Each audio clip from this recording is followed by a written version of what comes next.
Assalamualaikum warahmatullahi wabarakatuh. Perkenalkan, nama saya Arimus Dolifah, SPD, MPD. Saya adalah dosen program studi Bahasa dan Sastra Indonesia, Fakultas Keguruan dan Ilmu Pendidikan Universitas Balikpapan. Saat ini saya mengampu mata kuliah penyuntingan. Mata kuliah penyuntingan adalah mata kuliah wajib program studi Pendidikan Bahasa dan Sastra Indonesia. Mata kuliah penyuntingan ini berbobot 3 SKS dengan memadukan antara teori dan praktik dan berada pada semester genap atau semester 6. Capaian pembelajaran lulusan atau CPL mata kuliah penyuntingan dibagi menjadi 4 aspek, yaitu aspek sikap, keterampilan umum, keterampilan khusus, dan aspek pengetahuan. Pada aspek sikap, melalui mata kuliah penyuntingan, mahasiswa dapat mengembangkan daya cipta kritis dan tanggung jawab dalam praktik-praktik kebahasaan, kesastraan, serta pengajarannya. Pada aspek keterampilan umum, melalui mata kuliah penyuntingan, mahasiswa dapat mendokumentasikan, menyimpan, mengamankan, dan menemukan kembali data untuk menjamin kesahihan dan mencegah plagiasi. Pada aspek keterampilan umum, melalui mata kuliah penyuntingan, mahasiswa dapat berbahasa dan bersastra Indonesia secara lisan dan tulisan dalam konteks keseharian atau umum, akademis, dan pekerjaan. Dan pada aspek pengetahuan, melalui mata kuliah penyuntingan, mahasiswa dapat menguasai prinsip-prinsip jurnalistik. Selanjutnya, capaian pembelajaran mata kuliah penyuntingan adalah mahasiswa dapat melakukan penyuntingan terhadap karya berupa buku, artikel, dan karya tulis lainnya sebagai bekal dalam pengembangan bidang keahlian secara mandiri dan penuh tanggung jawab. Deskripsi mata kuliah penyuntingan. Mata kuliah penyuntingan ini membahas tentang prinsip dasar dan tujuan dari penyuntingan, memperbaiki kesalahan ejaan berdasarkan standar terkini, memperbaiki kesalahan tata bahasa dalam penyuntingan teks bahasa Indonesia, menghindari pemilihan kata atau diksi yang ambigu, tidak tepat, atau berlebihan, mengenali tanggung jawab editor dalam memastikan akurasi konten, mengeksplorasi penggunaan alat bantu dan AI dalam proses penyuntingan, menggunakan platform digital untuk kolaborasi penyuntingan dan umpan balik, menyunting esai non-fiksi dengan memperhatikan pedoman dasar penyuntingan, menyunting puisi dengan memperhatikan pedoman dasar penyuntingan, menyunting berita dengan memperhatikan pedoman dasar penyuntingan, menyunting iklan advertorial dengan memperhatikan pedoman dasar penyuntingan, menyunting artikel jurnal dengan memperhatikan pedoman dasar penyuntingan, serta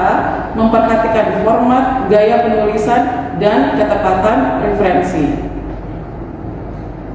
Sumber referensi yang digunakan untuk mata kuliah penyuntingan ini adalah buku KBBI 6 Daring, EYD ke-5 Daring, pedoman penyuntingan substansi artikel jurnal, dan artikel jurnal dengan topik analisis kesalahan bahasa pada teks.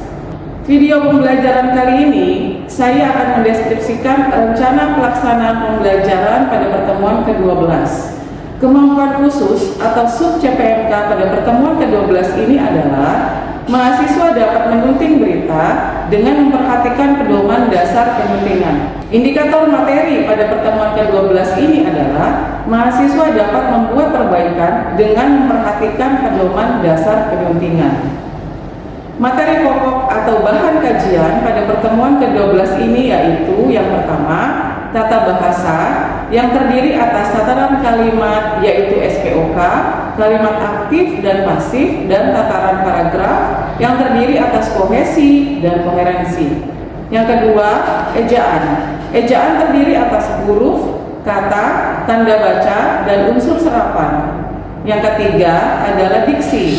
Diksi terdiri atas redundansi, ambiguitas, membedakan kata sinonim yang mirip, konotasi dan denotasi, kata tidak baku, kata umum dan khusus, dan perubahan makna konteks teks. Baik, selanjutnya adalah model pembelajaran mata kuliah penyuntingan ini adalah contextual learning, karena salah satu tujuannya adalah memotivasi mahasiswa untuk berperan aktif dalam kegiatan pembelajaran. Selanjutnya, metode pembelajarannya adalah praktik, diskusi, dan ceramah. Penilaian mata kuliah penyuntingan ini adalah dengan lisan dan tulisan, karena adanya tanya jawab dan hasil menyunting teks berita yang dilakukan oleh mahasiswa. Waktu yang diperlukan untuk mata kuliah penyuntingan pertemuan ke-12 ini adalah 1 kali 150 menit. Sementara itu, bobot keseluruhan dari mata kuliah penyuntingan ini adalah kehadiran 25%, tugas 30%, UTS 20%, dan UAS 25%. Demikian deskripsi mata kuliah penyuntingan. Berikut adalah video pembelajaran mata kuliah penyuntingan pertemuan ke-12 sesuai dengan rencana pelaksanaan pembelajaran. Terima kasih. Assalamualaikum warahmatullahi wabarakatuh. Oke, baik. Assalamualaikum warahmatullahi wabarakatuh. Waalaikumsalam warahmatullahi wabarakatuh. Ya, selamat siang semuanya. Siang. Baik, sebelum kita mulai, mari kita berdoa dulu. Berdoa, mulai.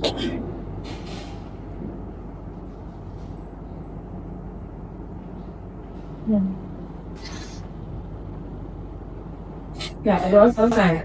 Oke, sebelum saya mulai, kira-kira hari ini siapa yang tidak masuk? Banyak ya? Iya, kalau masuk. Tidak, tidak.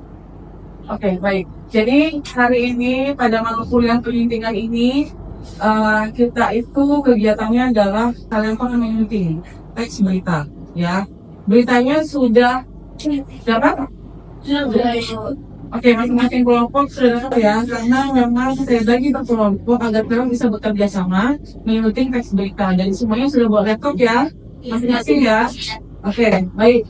Tapi sebelum kita menyunting, saya akan menjelaskan terlebih dahulu terkait dengan apa-apa saja yang perlu kalian sunting pada teks berita itu. Oke, baik. Jadi untuk yang pertama ini saya mau menjelaskan terlebih dahulu kemampuan khusus yang memang wajib kalian miliki ketika kalian telah selesai melakukan pembelajaran pada hari ini. Yaitu kemampuan khusus yang harus kalian capai adalah kalian mampu menyunting teks berita dengan memperhatikan pedoman dasar penyuntingan. Nah, pada kontrak perkuliahan itu sudah saya jelaskan ya, sudah disebutkan juga apa saja pedoman dasar penyuntingan. Ada yang tahu? Di kontrak perkuliahan ada pedoman dasar penyuntingan apa saja? Pedoman dasar penyuntingan. Apa saja? Pedoman dasar penyuntingan itu apa saja? Buka kontrak kuliahnya. Ya, Bu.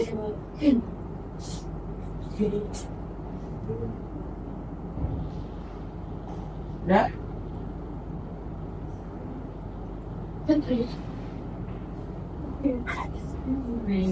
Apa? Disimak nggak? Simpan. Ya.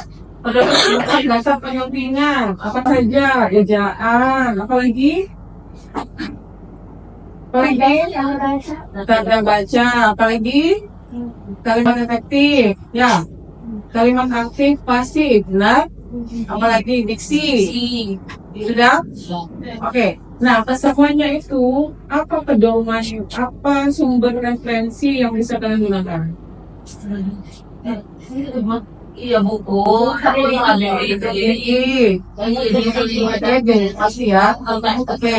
Jadi nanti ketika kalian menyunting dan setelah menyelesaikan pembelajaran pada hari ini, kalian bisa menyunting teks berita dengan memperhatikan pedoman dasar penyuntingan yang kami sebutkan. Oke? Dan itu tercapainya atau dapat dicapai dengan melakukan kegiatan praktik pada hari ini. Oke, ya.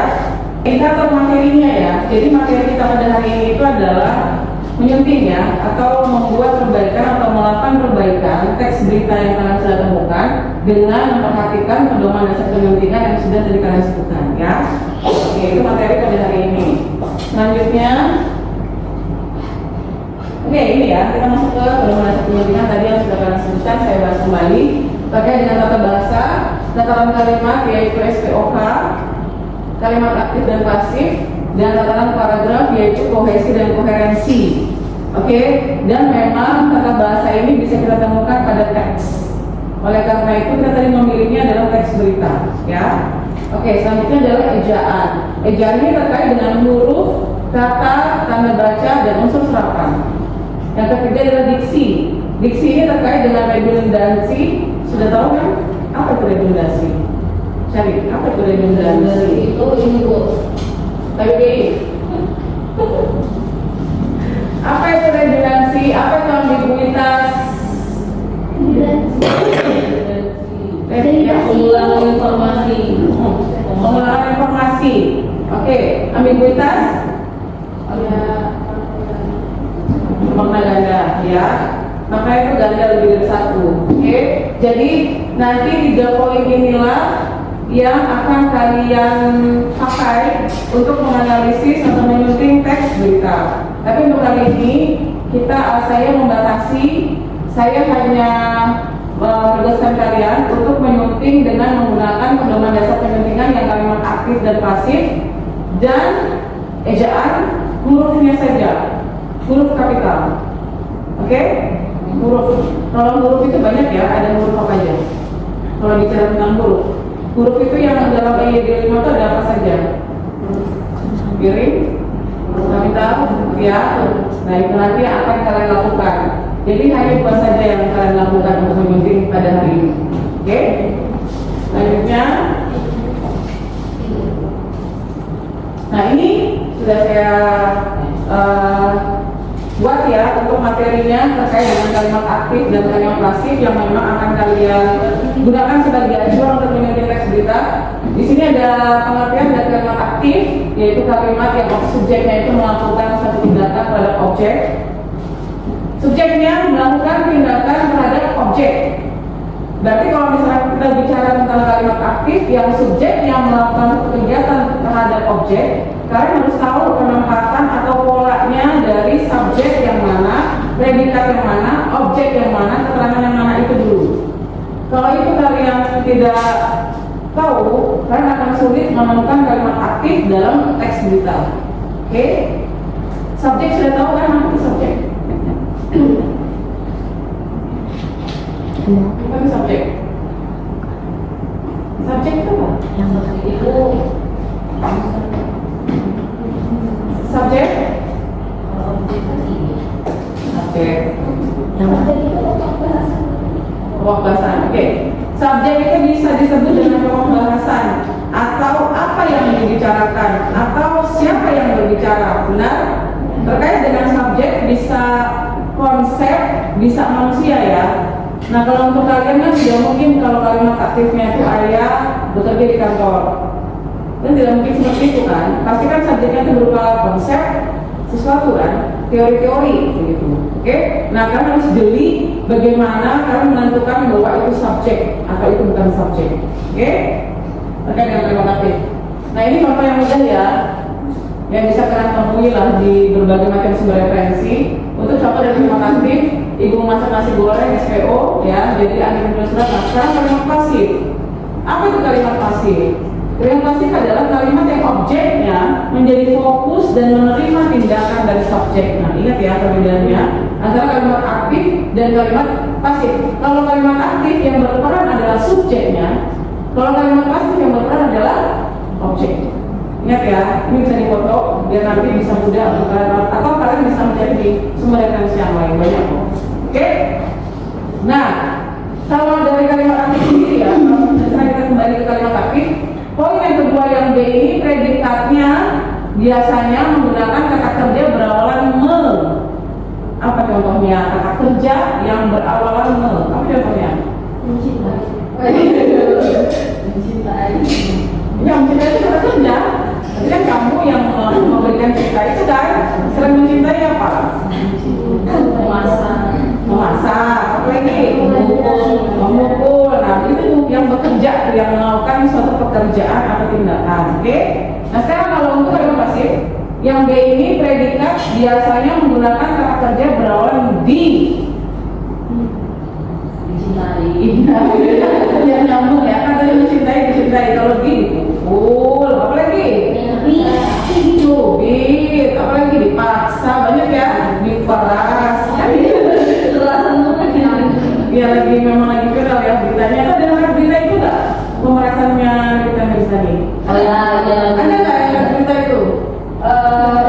Seru tuh, faktual. Jadi gini ya guys, kalau untuk kalian yang mau memilih berita, carilah berita-berita yang faktual, yang lagi hot, yang lagi banyak dibicarakan orang, dan belum mungkin masih dalam proses pemberitaan, belum selesai gitu loh. Itu masih bagus itu. Ada nggak? Nggak ada. Bensin aja. Apa? Tadi itu bensin ya? Apa tadi? Yang Pertamina itu tahu ya Pertamina. Ya, ada yang lain selain Pertamina? Minyak. Banjir bu. Banyak itu. Yang itu betul yang dengan Minyak. Iya bu. Minyak kita yang dioplos. Minyak kita. Iya. Ada yang jual minyak goreng iya minyak goreng. Padahal saya sering begitu. Dioplos. Oke, baik. Jadi seperti itu ya. Oke, nah ya. Nah, kita bisa melihat perbedaannya dari contohnya kalimat aktif dan pasif ya. Kita bisa melihat tadi penggunaan bukan me dan tidi ya. Oke, pada predikat. Oke. Nah, di sini perbedaannya dimasak, ditulis. Oke.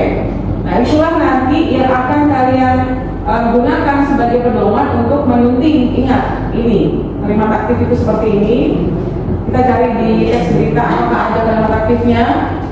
Kalau ada, apakah sudah benar imbuhannya me dan subjeknya bagaimana? Oke, itu nanti ketika kalian menyunting itu harus ada analisisnya, penjelasannya atau deskripsinya dari alasan kamu kenapa kok kamu mengatakan bahwa ini adalah kalimat aktif. Oke, dan alasannya itu harus sesuai dengan dua hal ini sebenarnya. Itu saja yang mudahnya. Subjeknya melakukan tindakan terhadap objek bagaimana di berita itu, oke? Terus predikatnya menggunakan kata-kata berwarna me, gitu ya. Berarti kalimat pertama dalam teks berita ini merupakan kalimat aktif, oke? Nah, untuk kalimat pasifnya, pedoman kalian adalah dua hal ini juga, objeknya, fokusnya. Terus yang kedua, predikatnya menggunakan kata kerja berulang di. Cari itu nanti di teksnya ya. Baru kalian tentukan apakah ini benar pasif atau aktif. Pastikan terlebih dahulu, divalidkan dulu, baru kalian pilih, kalian tentukan, baru kalian deskripsikan. Oke? Itu ya, bisa ya? Oke, lanjut ya. Oke, lanjut ya. Nah, tadi terkait dengan ejaan. Ejaan itu tadi saya membatasi di penggunaan huruf saja. Ya, karena tadi banyak ya. Jadi tidak mungkin kalau misalnya kalian akan menyunting semuanya pada hari ini juga ya. Nah, huruf kapital ini sebenarnya cabang-cabang ini semua saya ambil dari EYD 5 yang bisa kalian akses di Google. Oke, ketika di Google nanti kalian mengaksesnya itu ketik aja EYD 5. Ini sebenarnya ada data isi yang terkait dengan huruf kapital ya. Bisa kalian temukan di situ. Dari huruf pertama awal kalimat hingga kalimat dalam petikan langsung ya. Ada huruf kapital digunakan sebagai huruf pertama unsur nama orang termasuk julukan. Huruf kapital tidak digunakan sebagai huruf pertama nama orang yang digunakan sebagai nama jenis atau satuan ukuran. Huruf kapital digunakan pada nama orang seperti nama, teori, hukum, dan rumus. Huruf kapital tidak digunakan untuk menuliskan huruf pertama kata yang bermakna anak dari seperti bin, binti, boru, dan pan, dan lain sebagainya. Dan huruf kapital digunakan sebagai huruf pertama dalam hal tertentu yang berkaitan dengan nama agama, kitab suci, dan Tuhan. Ya, tolong diingat baik-baik karena ini banyak sekali indikatornya dalam EYD 5 itu. Ini baru satu slide. Selanjutnya slide kedua, ya, masih huruf kapital. Oke, jadi huruf kapital juga digunakan pada peristiwa sejarah yang tidak digunakan sebagai nama ditulis dengan huruf non kapital. Oke, yang kedua huruf kapital digunakan sebagai huruf pertama nama geografi. Ya, huruf kapital nama diri geografi yang digunakan sebagai nama jenis ditulis dengan huruf non kapital. Huruf pertama unsur geografi yang tidak diikuti nama diri ditulis dengan huruf non kapital. Huruf kapital digunakan untuk nama geografi yang menyatakan asal daerah. Huruf kapital digunakan sebagai huruf pertama semua kata termasuk unsur bentuk ulang utuh seperti pada nama negara, lembaga, badan organisasi atau dokumen kecuali kata tugas. Huruf kapital digunakan sebagai huruf pertama setiap kata, termasuk unsur bentuk ulang utuh dan sebagainya. Oke, selanjutnya ya. Huruf kapital digunakan sebagai huruf pertama awal kalimat. Ini sudah ya? Ini sudah. Oke, next. Oke, terakhir huruf kapital digunakan sebagai huruf pertama unsur singkatan nama gelar dan nama pangkat. Dan yang terakhir adalah huruf kapital digunakan sebagai huruf pertama kata penunjuk hubungan kekerabatan seperti bapak, ibu, kakak, dan adik, serta kata atau ungkapan lain yang digunakan sebagai sapaan. Oke, untuk contohnya bisa kalian lihat di di mana lagi ya? Jadi di ED5 itu selain indikator-indikator ini, kalian juga nanti akan diberikan contoh-contohnya. Bagaimana penerapannya, gitu ya? Oke, selanjutnya ada yang menanyakan sampai sini? Mungkin huruf kapital dulu. Bagaimana pelaksanaannya pada saat menyunting sudah jelas? Oke, jadi nanti kalian fokus kepada huruf kapital aja ya. Tapi indikatornya tolong dicermati baik-baik. Oke ya. Lanjut. Ya, sudah. Jadi untuk kegiatan selanjutnya, karena saya sudah menjelaskan ya terkait dengan kalimat aktif, kalimat pasif, dan juga huruf. Jadi difokuskan kepada huruf kapital saja yang kalian lakukan pada saat nanti menyunting teks berita yang kalian temukan. Oke? Nanti masing-masing kelompok bisa satu kelompok saja untuk digunakan untuk menyunting. Nanti beritanya di situ saja. Oke? Nanti kalau waktunya cukup, semuanya bisa presentasi. Oke, kerjakan mungkin bisa dimulai dari sekarang? Ya. Jangan. Oke, sebelum dimulai, saya mau bertanya dulu judul-judul kalian. Berita kalian mungkin dari banyak sini. Judulnya apa Mbak? Heboh, SPBU Medan jual BBM oplosan Roll 87 Pertamina Mahasiswa. Tahun berapa? 2025 bulan tanggal 8 Maret 2025. Oke, bagus. Silakan diedit, disunting. Kelompok 2 kita sebut saja kelompoknya ya. Kelompok 1, kelompok 2, kelompok 3, kelompok 4. Kelompok 2 apa judulnya? Ayah kandung jadi tersangka pencabulan Malaysia bisa ditangkap. Korban pun kaget, ibu korban tak percaya. Ibu ini ambil yang baru Tanggal 12. Oke, ini di sini Derita terakhir ibu dan anak saat sungai Cipalabuhan meluap. oke, tahun, bulan, tanggal. 1 8 Maret 2025. Oke, bagus. Mbaknya? Kita ambil dari CNBC Indonesia, judulnya bukan 10.000 liter per liter, ternyata segini harga asli pertalite. Tahun, tanggal, bulan. Dari Selasa tanggal 11 bulan 2025. Kenapa semuanya pada mengangkat isu tentang BBM? Yang berbeda cuma satu nih ya. Tapi perasaan ada ya? Banjir. Ya, semua ini berarti ya? BBM ya? Mbak? Ya, BBM kan? Kenapa kalau pada yang ngerti situ? Kenapa tidak yang lagi? Karena itu yang ramai Bu, yang terang banget. karena kita ingin menyuarakan Sebagai hubungan pertama Selasa. Bapak saya. Kenapa nggak ada yang lain isu skincare? Hah? Skincare, apa lagi? Lagi ini Bu kurang pakannya dibanding BBM ini kurang lagi. Karena sudah jalan yang jadi kan malah Ini semakin banyak ya sebenarnya. jadi kan kalau ramai banget sih Dok. Terus sekarang masih juga ya? Yang itu kan ya itu Kenapa deh? Tersangka? Iya, betul. Oke, silakan 10 menit ya.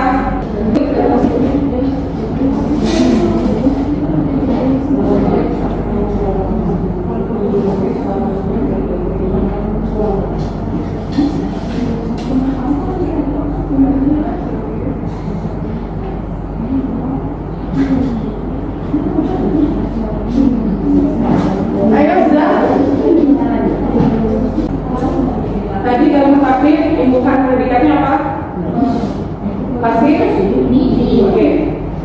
fokus untuk kalimat aktif itu fokusnya di mana? Subjeknya. Kalau kalimat pasif fokusnya di mana? Oke, bagus. Kan sudah tahu ya. Saya ulang dulu.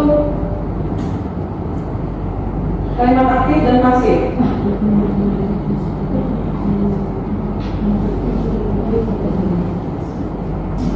Nih, silakan.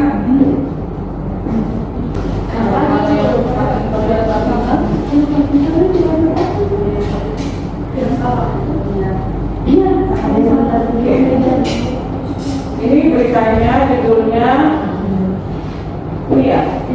Oke, baik. Oke, jadi kelompok 1 mau mempresentasikan temannya ya. Dari hasil suntingannya yaitu ada apa aja Mbak? Huruf kapital ada. Terus kalimat aktif dan pasif ada. Oke, baik. Silakan ke sini Mbak. Oke. Jadi nanti saya akan menunjuk ya yang mana kalimat-kalimat yang memang sesuai dengan apa yang sudah Mbak sunting. Silakan Mbak. Yang mana? Yang pertama? Yang pertama itu ada di yang salah yang dari kata Medan. Medan. Oke. Ini Medan kenapa salah? Karena dia huruf kapital semua, itu huruf kapital itu depan aja. Oke, baik. Yang mana lagi? Huruf kapital yang benar itu pertamanya kata niaga regional Sumatera bagian utara.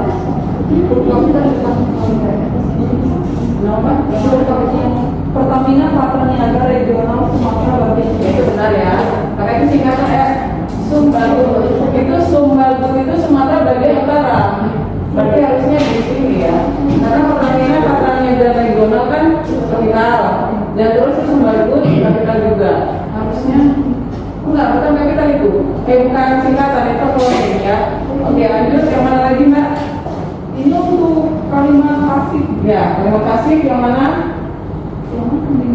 Di bawah ya? Bawah sih. Yang di bawah. Itu yang di bawah ya. Mana?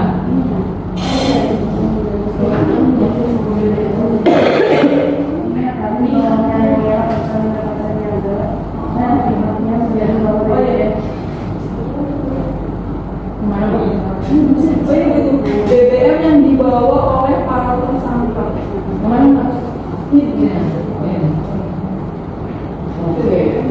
Tapi kan itu bagian dari kalimat ya. Itu bagian dari kalimat. Memang bentuknya pasif. Nah sekarang kalau misalnya itu bagian dari kalimat, kalau untuk menjadi kalimat pasif, misalnya nih, subjeknya yang mana? Subjeknya tersangka. Dan pihaknya ini kan ya, bukan ya. Dia menunjuk kepada acuannya mana ini? Itu lagi ya. Jadi kalau bagian dalam kalimat itu harus jelas. Karena ini sepertinya kalimat yang memang dalam majemuk ya sepertinya ini. Ya, jadi itu jelas. Kalau memang mau lebih mudahnya itu satu kalimat saja. Yang jelas subjeknya, objeknya. Objeknya tapi kalau pasif kan harus di depan. Kita. Apalagi yang kalian lakukan? Untuk nama orang huruf kapital. Benar? Itu benar? Oke, lagi, ada lagi? Oke, baik. Terima kasih teman-teman dulu. Oke, terima kasih kepada kelompok 1. Baik, saya akan melihat sedikit ya, mengoreksi kembali apa yang sudah kelompok 1 temukan. Sepertinya cukup mudah untuk menganalisis huruf kapital ya. Karena memang teks berita itu kan tidak terlalu panjang, sehingga kita bisa fokus dan yang paling sering muncul itu biasanya apa kalau huruf kapital? Nama, tempat, begitu kan. Kalau huruf miring biasanya apa? Dan itu cepat kita temukan ya, karena teks berita tidak terlalu panjang. Nah selanjutnya memang yang paling mungkin rumit ya, terkait dengan penentuan kalimat aktif dan pasif. Karena sebelumnya kalian harus tahu dulu itu kalimat majemuk apa kalimat tunggal. Memang mudahnya itu adalah mencari menentukan kalimat aktif pasif itu dari kalimat tunggal itu yang paling mudah. Oke? Jadi ketika kalian menentukan kalimat aktif pasif itu, kalian harus menentukan dulu bentuk kalimatnya, apa kalimat tunggal apa kalimat majemuk. Apakah ada yang menemukan kalimat pasif aktif di beritanya selain kelompok 1? Ada nggak? Ada Coba Mbak, mungkin ada yang benar begitu? Kalimat tunggal nggak? Ini aktif ya? Oke, bagus. Ya, itu untuk kalimat aktif kan begitu bagus. Oke ya. Jadi ini baru permulaan ya, baru kalimat aktif dan pasif dan huruf kapital, baru permulaan. Karena masih ada banyak lagi yang harus kalian sunting, benar? Benar. Oke, itu bisa nanti kita lakukan minggu depan pertemuan selanjutnya. Tapi tugas kalian setelah ini adalah, setelah pembelajaran ini adalah kalian wajib membaca kembali pedoman penyuntingannya dan banyak latihan di rumah. Oke, dan untuk minggu depan itu sepertinya kita akan menyunting puisi ya. Puisi atau kita kan ada pilihan itu ya, ada puisi, ada apa lagi? Iklan sepertinya. Jadi minggu depan kita akan tes kembali pedoman-pedoman tadi itu, apakah kalian sudah bisa atau belum? Oke? Apakah ada kesulitan ketika kalian menyunting tadi teks berita? Apakah ada kesulitan? Kejahat? Ada sih gue lebih ke apa ya? Bingung ininya juga kayak terutama yang ya yang huruf kapital itu yang tadi yang ibu ada jelasin yang kalau apa nih misal Penentuannya, Iya, penentuannya itu harus melihat dari indikatornya. iya kayak nama selalu kecil gitu itu apakah besar kayak itu ya. Karena begitu ya, kalau kapital itu kan sebenarnya kalau yang terbiasa apa adalah nama orang saja, benar? Nama buku. Tetapi tadi dengan banyaknya indikator tadi mungkin jadi hal baru bagi kalian untuk kalian tahu ternyata bukan hanya itu saja, ada hal yang lainnya. Nah, bagaimana cara kita memahaminya? Baca IED-nya, baca contohnya, sehingga tahu ketika kita sudah mengaplikasikannya pada teks-teks. Oke, bukan hanya pada teks kita saja, ya. Oke, ada lagi pertanyaan? Cukup? Oke, baik. Terima kasih sudah bekerja sama ya. Kita sama-sama bekerja sama untuk melakukan pembelajaran pada hari ini. Semoga nanti nextnya kita bisa lebih baik lagi untuk menyunting teks-teks yang lain ya. Tapi untuk minggu depan itu khususnya kita pada teks iklan advertorial dan masih sama. Pedomannya untuk menyuntingnya adalah 3 hal tadi. Oke, sampai rumah kalian wajib belajar kembali, dibaca-baca kembali EYD-nya ya, agar ketika minggu depan ada tugas lagi kalian bisa. Oke, saya akhiri. Semoga pembelajaran hari ini bermanfaat ya bagi kita semua, amin. Saya akhiri perkuliahan pada siang hari ini. Assalamualaikum warahmatullahi wabarakatuh. Selamat siang.